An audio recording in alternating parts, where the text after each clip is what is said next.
wakitazama kibanzi kilicho ndani ya jicho la ndugu yako, nayo boriti iliyo ndani ya jicho lako mwenyewe huioni, utamwambiaje huyo ndugu huyo, niache nikitoe kibanzi kwa jicho lako, na kumbe mna boriti ndani ya jicho lako mwenyewe.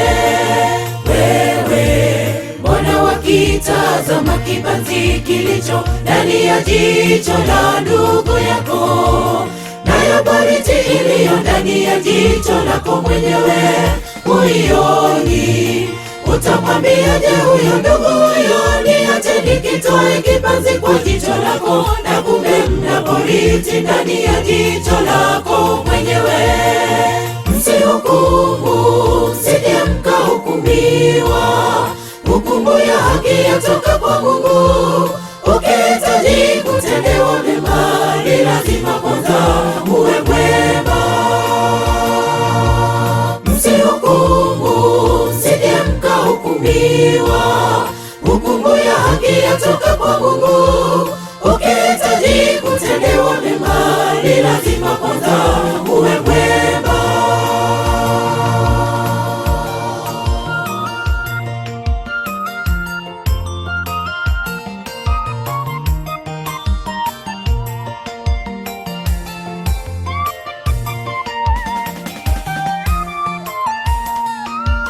Mbona tunakimbia kuwahukumu wenzetu? Hilo jukumu la Mungu wetu.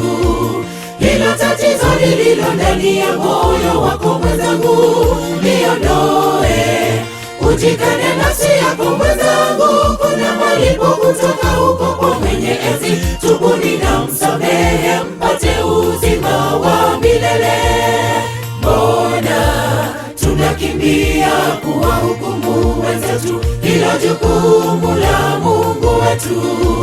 Hilo tatizo lililo ndani ya moyo wako mwenzangu, liondoe. Ujikane nafsi yako mwenzangu, kuna malipo kutoka huko kwa mwenye enzi. Tubuni na msamehe, mpate uzima wa milele. Msihukumu, msije mkahukumiwa, hukumu ya haki yatoka kwa Mungu. Ukihitaji kutendewa mema, ni lazima kwanza uwe mwema.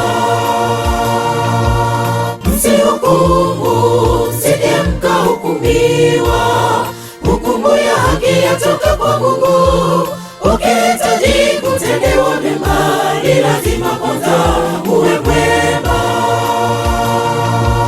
Msihukumu, msije mkahukumiwa, hukumu ya haki yatoka kwa Mungu. Ukihitaji kutendewa mema, ni lazima kwanza uwe mwema. Msihukumu, msije mkahukumiwa, hukumu ya haki yatoka kwa Mungu.